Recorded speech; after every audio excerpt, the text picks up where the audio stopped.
Testemunhos para a Igreja, volume 4, capítulo 6. Verdadeira benevolência. Prezados irmão e irmã F., tentarei agora escrever o que me foi apresentado com relação a vocês, pois sinto ser tempo para esta igreja pôr em ordem o coração e realizar uma diligente obra para a eternidade. Vocês dois amam a verdade e desejam obedecer-lhe, mas falta-lhes experiência. Foi-me revelado que seriam colocados sob circunstâncias em que seriam provados e testados e que seriam revelados traços de caráter que não estavam cientes de possuir. Muitos que nunca foram colocados em posições de prova parecem ser excelentes cristãos. Sua vida parece impecável, mas Deus vê que eles têm traços de caráter que precisam ser-lhes revelados antes que os possam perceber e corrigir. Simeão profetizou sob inspiração do Espírito Santo e declarou a Maria com respeito a Jesus: Eis que este é posto para a queda e elevação de muitos em Israel, e é para sinal que é contraditado, e uma espada traspassará também a tua própria alma, para que se manifestem os pensamentos de muitos corações. Na providência de Deus, somos colocados em diferentes posições para exercitar qualidades mentais destinadas a desenvolver o caráter sob uma variedade de circunstâncias. Porque qualquer que guardar toda a lei e tropeçar em um só ponto, tornou-se culpado de todos. Cristãos professos podem viver de maneira normal no que respeita à aparência exterior. Mas quando uma mudança de circunstâncias os lança em posições inteiramente diferentes, fortes traços de caráter são descobertos, os quais teriam permanecido ocultos caso o seu meio ambiente continuasse o mesmo.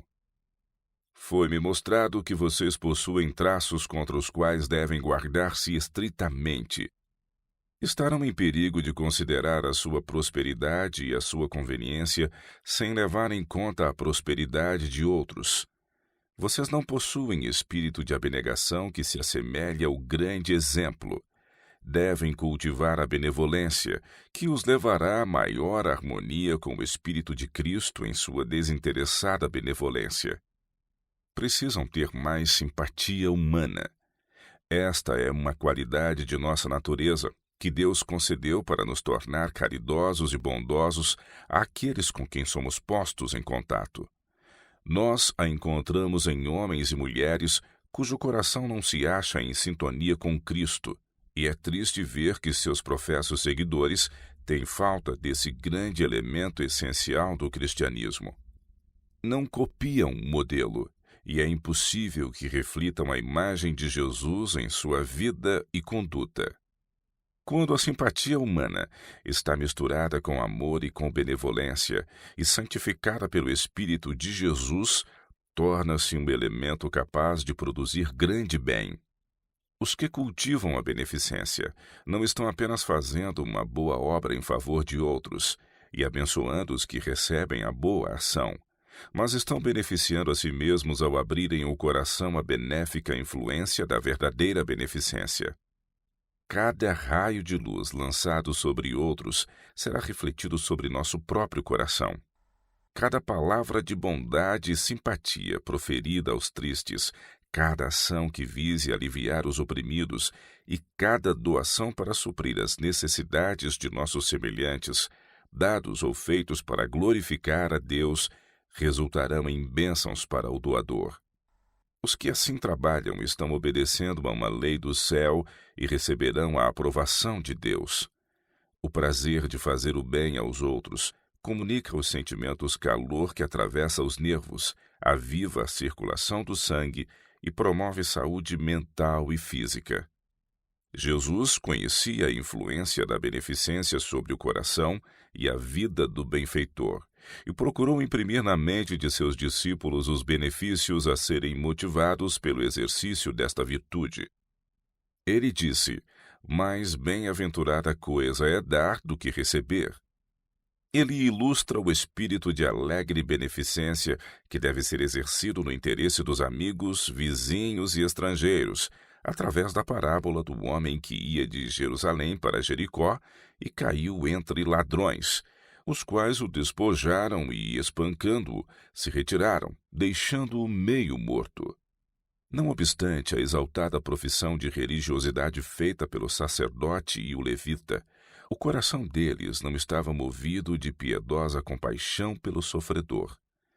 Um samaritano que não reivindicava tão elevadas pretensões de justiça passou por aquele caminho e, quando viu a necessidade do estranho, não o considerou com mera curiosidade apática, mas viu um ser humano em angústia e sua compaixão foi despertada. Imediatamente aproximando-se, atou-lhe as feridas, aplicando-lhes azeite e vinho, e pondo-o sobre a sua cavalgadura, levou-o para uma estalagem e cuidou dele. E na manhã seguinte deixou-o por conta do hospedeiro, afirmando que pagaria todas as despesas quando voltasse. Cristo pergunta: qual, pois, destes três te parece que foi o próximo daquele que caiu nas mãos dos salteadores? E ele disse: o que usou de misericórdia para com ele. Disse, pois, Jesus: vai e faze da mesma maneira. Neste ponto, Jesus desejava ensinar aos discípulos as obrigações morais existentes entre o homem e seu semelhante. Quem quer que negligencie praticar os princípios ilustrados por esta lição não é um observador dos mandamentos, mas, à semelhança do levita, quebra a lei de Deus que pretende reverenciar. Há alguns que, como o samaritano, não fazem pretensão de exaltada religiosidade. Contudo, conservam elevada percepção de suas obrigações para com os semelhantes e demonstram muito mais caridade e bondade do que muitos que professam grande amor a Deus, mas deixam de praticar boas obras para com as suas criaturas. Os que verdadeiramente amam ao próximo como a si mesmos reconhecem sua responsabilidade e as reivindicações que a humanidade sofredora lhes impõe e levam a cabo os princípios da lei de Deus em seu viver diário. E eis que se levantou um certo doutor da lei tentando-o e dizendo: Mestre, que farei para herdar a vida eterna? E ele lhe disse: que está escrito na lei? Como lês? E respondendo ele, disse: amarás ao Senhor teu Deus de todo o teu coração e de toda a tua alma e de todas as tuas forças e de todo o teu entendimento e ao teu próximo como a ti mesmo. E disse-lhe: respondeste bem, faze isso e viverás. Cristo aqui mostra ao doutor da lei que amar a Deus de todo o coração e ao próximo como a nós mesmos é o verdadeiro fruto da piedade. Faze isto, disse ele, não meramente crer, mas fazer, e viverás. O que torna alguém cristão não é a mera crença professada nas reivindicações obrigatórias da lei de Deus, mas também o cumprimento dessa lei. Na parábola, Cristo exalta o samaritano acima do sacerdote e do levita, que eram grandes defensores da letra da lei dos 10 mandamentos. Um obedecia ao espírito desses mandamentos, enquanto os outros contentavam-se em professar e exaltar a fé neles, mas o que é a fé sem as obras?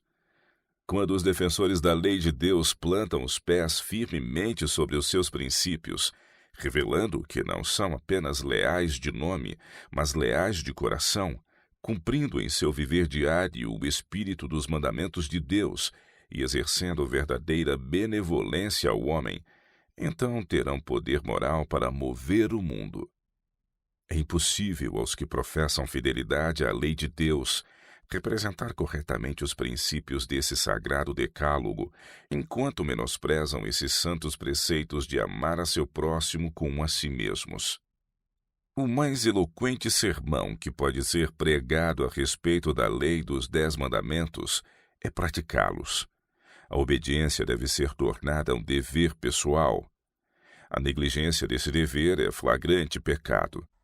Deus nos coloca sob obrigações não só de assegurar o céu para nós mesmos, mas sentir como um dever mostrar a outros o caminho e, através de nosso cuidado e amor desinteressado, conduzir a Cristo aqueles que entram na esfera de nossa influência. A ausência singular de princípio que caracteriza a vida de muitos professos cristãos é alarmante. O seu desrespeito pela lei de Deus desanima os que reconhecem suas sagradas reivindicações e tende a desviar da verdade os que de outro modo a aceitariam. A fim de obter um conhecimento apropriado de nós mesmos, é necessário olhar no espelho e ali descobrir nossos próprios defeitos, valer-nos do sangue de Cristo, a fonte aberta para o pecado e a impureza, em que podemos lavar nossas vestes de caráter e remover as manchas do pecado. Mas muitos recusam ver seus erros e corrigi-los, não desejam ter verdadeiro conhecimento de si mesmos. Se desejarmos alcançar elevadas metas em excelência moral e espiritual, devemos viver em função disso. Estamos sob obrigação pessoal para com a sociedade de fazer isso, a fim de continuamente exercer influência em favor da lei de Deus. Devemos deixar nossa luz brilhar de tal modo que todos possam ver que o Sagrado Evangelho está tendo influência sobre nosso coração e vida, de que andamos em obediência a seus mandamentos e não violamos nenhum de seus princípios. Somos em grande medida responsáveis perante o mundo pela salvação dos que nos rodeiam. Nossas palavras e atos estão constantemente falando em favor ou contra Cristo e aquela lei que ele veio à terra vindicar. Seja visto pelo mundo que nós não somos egoísticamente restritos a nós mesmos em nossos exclusivos interesses e prazeres religiosos, mas liberais, e desejamos partilhar nossas bênçãos e privilégios através da santificação da verdade. Seja visto por eles que a religião que professamos não fecha as avenidas da alma nem as congela, tornando-nos incompassivos e exigentes. Que todos os que professam possuir a Cristo ministrem como ele o fazia, para benefício do homem, nutrindo um espírito de sábia benevolência. Veremos então muitas pessoas seguindo a luz que provém de nosso preceito e exemplo. Devemos todos cultivar disposição amável, sujeitando-nos ao controle da consciência.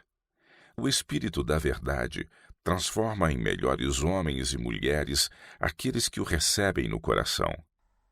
Ele atua qual fermento, até que o ser todo seja posto em conformidade com os seus princípios. Abre o coração que foi congelado pela avareza, abre a mão que sempre se manteve cerrada ao sofrimento humano, e caridade e bondade são vistos como seus frutos. Deus requer que todos nós sejamos obreiros abnegados. Toda parte da verdade tem uma aplicação prática para nosso viver diário. Benditos são os que ouvem a palavra de Deus e a observam. Ouvir não é suficiente. Devemos agir, devemos fazer. Em guardar os mandamentos há grande recompensa. Os que dão demonstração prática de beneficência por seus atos de simpatia e compaixão para com os pobres, os sofredores e desafortunados, não só aliviam os sofredores, mas contribuem grandemente para a própria felicidade e estão no caminho que assegura a saúde da alma e do corpo. Isaías assim descreveu claramente a obra que Deus aceitará e pela qual abençoará o seu povo. Porventura não é este o jejum que escolhi, que soltes as ligaduras da impiedade, que desfaças as ataduras do jugo, e que deixeis livres os quebrantados, e que despedaces todo o jugo? Porventura não é também que repartas o teu pão com o faminto, e recolhas em casa os pobres desterrados? E vendo o nu o cubras e não te escondas daquele que é da tua carne? Então romperá a tua luz como a alva, e a tua cura apressadamente brotará, e a tua justiça irá diante da tua face, e a glória do Senhor será a tua retaguarda. Então clamarás e o Senhor te responderá, gritarás e ele dirá, eis-me aqui. Acontecerá isso se tirares do meio de ti o jugo, o estender do dedo e o falar vaidade. E se abrires a tua alma ao faminto e fartares a alma aflita, então a tua luz nascerá nas trevas, e a tua escuridão será como o meio-dia. E o Senhor te guiará continuamente, e fartará a tua alma em lugares secos, e fortificará teus ossos, e serás como um jardim regado e como um manancial cujas águas nunca faltam. A afinidade que existe entre a mente e o corpo é muito grande. Se um é afetado, o outro se ressente. O estado mental tem muito que ver com a saúde física. Se a mente está despreocupada e contente, sob a consciência do dever cumprido e com um certo senso de satisfação por proporcionar felicidade a outros, isto criará uma alegria que reagirá sobre todo o organismo, produzindo mais perfeita circulação do sangue e o fortalecimento de todo o corpo. A bênção de Deus é um remédio, e os que são generosos em beneficiar a outros experimentarão essa maravilhosa bênção no próprio coração e vida. Se os seus pensamentos, prezados irmã e irmão, fossem direcionados mais no rumo de cuidar de outros, sua alma receberia maiores bênçãos. Vocês dois revelam muito pouco interesse humanitário. Não direcionam seus sentimentos às necessidades alheias. Mantêm-se demasiado rígidos e incompassivos. Tornaram-se severos, exigentes e dominadores. Estão em perigo de se tornarem consciência para outros. Vocês têm ideias próprias acerca de decência e deveres cristãos e se põem a avaliar outros por essas ideias. Isso está ultrapassando os limites do que é correto. Outras pessoas têm opiniões e assinalados traços de caráter que não podem ser assimilados por seus pontos de vista peculiares. Vocês têm defeitos e faltas tanto quanto os seus irmãos e irmãs, e é bom recordar isso quando surge uma diferença. Os erros que vocês cometem são tão opressivos para eles quanto lhes são os deles, e devem ser mais tolerantes para com eles como desejam que sejam para com vocês. Ambos precisam ter maior amor e simpatia por outros, amor e simpatia semelhantes à ternura de Jesus. No próprio lar, vocês devem exercer bondade, falando delicadamente com seu filho, tratando-o afetuosamente e evitando reprová-lo por todo pequeno erro, a fim de que não se torne endurecido por contínuas censuras. Devem cultivar a caridade e a longanimidade de Cristo. Por um espírito vigilante e desconfiado com respeito aos motivos e conduta de outros, vocês frequentemente anulam o bem que realizaram. Estão abrigando um sentimento que é deprimente em sua influência, que causa repulsa, mas não atrai nem conquista. Devem propor-se ser tão submissos e tolerantes em sua disposição quanto desejam que os outros sejam. O amor egoísta de seus métodos e opiniões destruirá em grande medida o poder que vocês têm de fazer o bem que desejam. Irmã F., você tem um desejo muito forte de dominar. A irmã é muito sensível. Se sua vontade for contrariada, sente-se muito ofendida.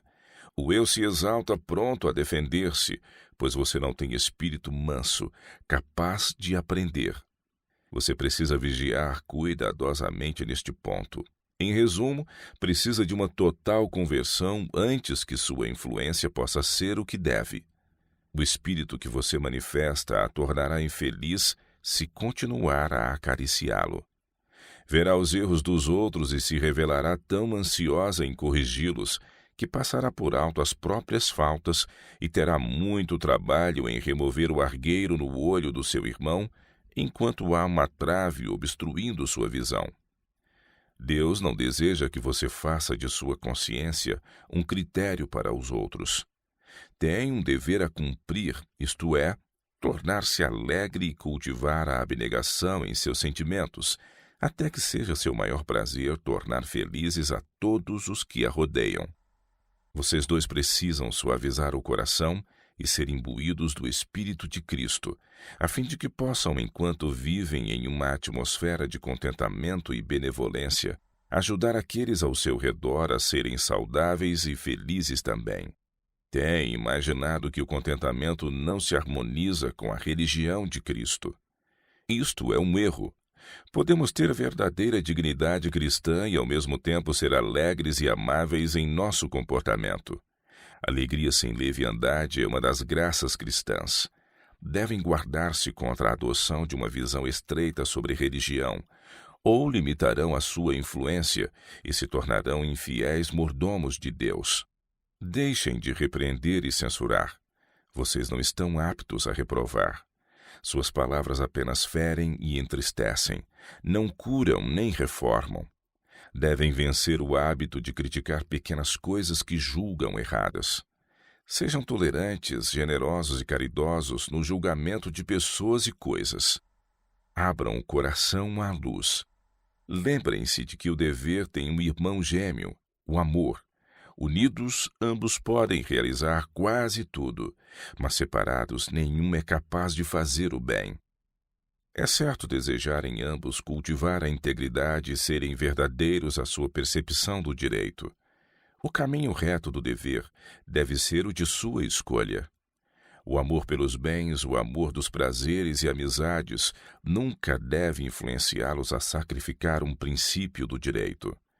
Vocês devem ser firmes em seguir os ditames de uma consciência esclarecida e suas convicções do dever, mas também guardar-se contra a intolerância e o preconceito.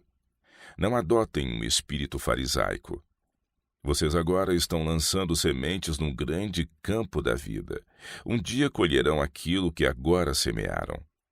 Cada pensamento de sua mente, cada emoção de sua alma, cada palavra de sua língua, cada ação que praticarem é uma semente que produzirá frutos para o bem ou para o mal. O tempo da colheita não está muito distante. Todas as nossas obras estão sendo passadas em revista perante Deus. Todas as nossas ações e motivos que as inspiraram devem ser abertos à inspeção dos anjos e de Deus. Vocês devem, tanto quanto possível, pôr-se em harmonia com seus irmãos e irmãs. Devem render-se a Deus e deixar de manifestar severidade e disposição de criticar. Devem sujeitar o próprio espírito, revestindo-se do espírito do querido Salvador. Esforcem-se por agarrar-lhe a mão, a fim de que esse contato os eletrize, carregando-os das suaves propriedades de seu incomparável caráter. Vocês podem abrir o coração ao seu amor e deixar que seu poder os transforme e sua graça seja sua força. Então exercerão poderosa influência para o bem. Sua força moral estará à altura da mais severa prova de caráter.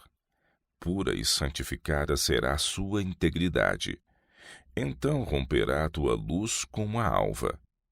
Ambos precisam aproximar-se em maior simpatia de outras mentes. Cristo é o nosso exemplo. Ele identificou-se com a humanidade sofredora, considerava as necessidades dos outros como suas.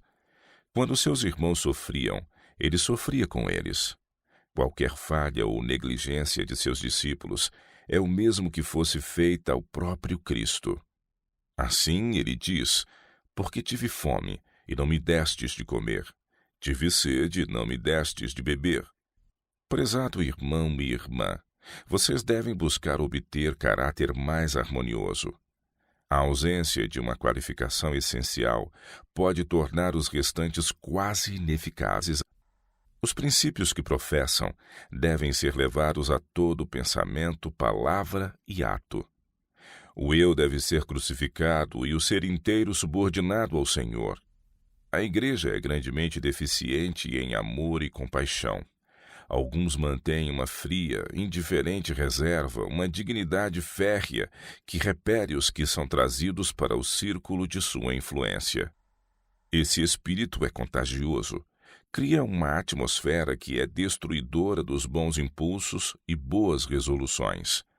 Sufoca a corrente natural de simpatia humana, a cordialidade e o amor, e sob sua influência, o povo se torna constrangido e seus atributos sociais e generosos são destruídos por falta de exercício.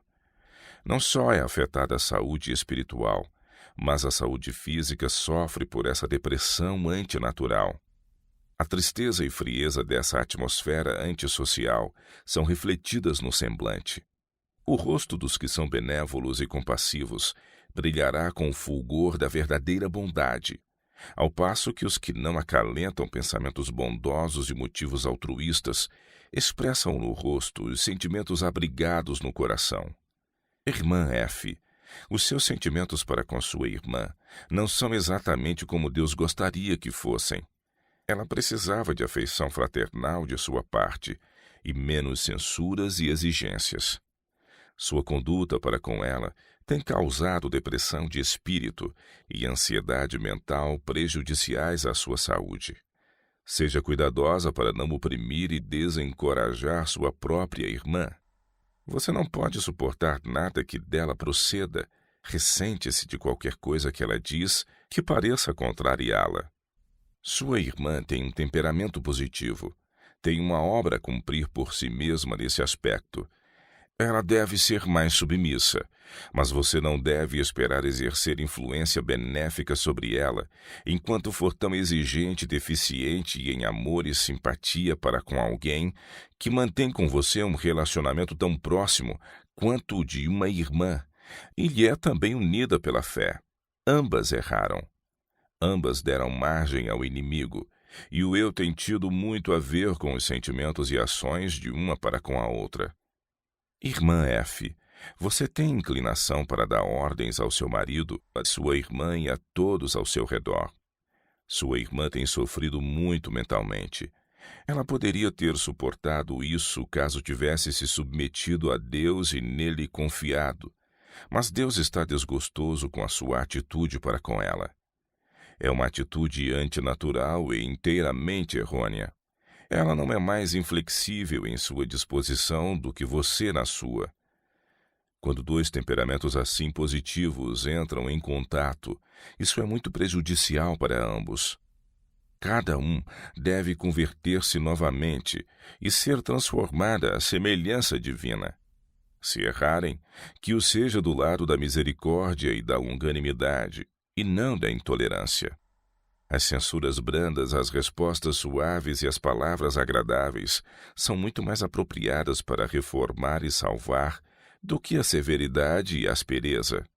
Um pouco mais de falta de bondade poderá colocar as pessoas além de seu alcance, ao passo que um espírito conciliatório seria um meio de as prender a você, sendo-lhe então possível confirmá-las no bom caminho. Você deve também ser movida por um espírito perdoador e dar o devido valor a todo o bom desígnio e ação dos que a rodeiam. Profira palavras de elogio a seu marido, seu filho, sua irmã e a todos com quem se associa. A contínua censura arruína e entenebrece a vida de qualquer um. Não traga desonra à religião cristã por ciúmes e intolerância para com outros. Isso apenas lhes transmitirá um pobre conceito de suas crenças. Ninguém jamais foi resgatado de uma posição errada por censura e reprovação, mas muitos foram assim desviados da verdade e têm endurecido o coração contra a convicção. Um espírito terno, uma atitude gentil e conquistadora, pode salvar o errante e cobrir uma multidão de pecados. Deus requer que tenhamos aquele amor que é paciente e benigno. A religião de Cristo não exige que renunciemos à nossa identidade de caráter, mas simplesmente que nos adaptemos até certo ponto aos sentimentos e maneiras dos outros. Podem se juntar em uma unidade de fé religiosa muitas pessoas, cujas opiniões, hábitos e gostos em coisas temporais não se acham em harmonia. Se, porém, o amor de Cristo lhes arde no peito, e elas esperam o mesmo céu como lar eterno, podem fruir a mais aprazível e inteligente comunhão e a mais admirável das uniões. Dificilmente há duas pessoas cuja vida seja semelhante em todos os pormenores. As provas de uma talvez não sejam as da outra, e nosso coração deve sempre se abrir em bondosa simpatia e inflamar-se com o amor que Jesus teve por todos os seus irmãos. Vençam sua disposição de ser exigentes com o filho, para que o frequente reprovar não lhe torne sua presença desagradável e aborrecíveis seus conselhos. Unam-no ao coração, não por meio de imprudente condescendência, mas pelos suaves laços do amor. Vocês podem ser firmes e ao mesmo tempo bondosos. Cristo deve ser seu ajudador. O amor será um meio de atrair outros corações ao seu, e sua influência os poderá estabelecer no caminho bom e reto. Eu os tenho advertido contra o espírito de censura, e novamente desejo adverti-los acerca dessa falta. Por vezes Cristo reprovava com severidade, e em alguns casos talvez seja necessário que nós o façamos. Devemos considerar, no entanto, que ao passo que Cristo conhecia a condição exata das pessoas repreendidas e a soma de reprovação que elas podiam suportar e o que era necessário para lhes corrigir a conduta errônea, sabia também exatamente a maneira de se compadecer dos errantes, confortar os desafortunados e animar os fracos. Sabia perfeitamente como preservar as pessoas do desalento e inspirar-lhes esperança, porquanto estava relacionado com os motivos exatos e as provações peculiares de todas as mentes. Ele não se enganava. Mas nós podemos julgar erradamente os motivos, podemos enganar-nos com as aparências, podemos pensar que estamos agindo corretamente ao reprovar o erro e seguir em frente, censurar com muita severidade e ferir onde gostaríamos de curar. Ou podemos exercer simpatia insensatamente e contrariar em nossa ignorância a reprovação que é merecida e oportuna. Nosso julgamento pode estar errado, mas Jesus era sábio demais para errar. Ele reprovava com misericórdia e amava com amor divino aqueles a quem repreendia. O Senhor requer de nós sermos submissos à sua vontade, subjugados pelo seu Espírito e santificados para seu serviço. O egoísmo deve ser descartado e devemos vencer todo defeito em nosso caráter, tal como Cristo venceu. A fim de realizar esta obra, devemos morrer diariamente para o eu. Declarou Paulo: cada dia morro. Ele experimentava uma nova conversão cada dia e dava um passo adiante rumo ao céu. Obter vitórias diárias na vida religiosa é a única conduta que Deus aprova. O Senhor é gracioso, de terna piedade e pleno de misericórdia. Ele conhece nossas necessidades e fraquezas e nos ajudará em nossas enfermidades se apenas nele confiarmos e crermos que nos abençoará e fará grandes coisas por nós.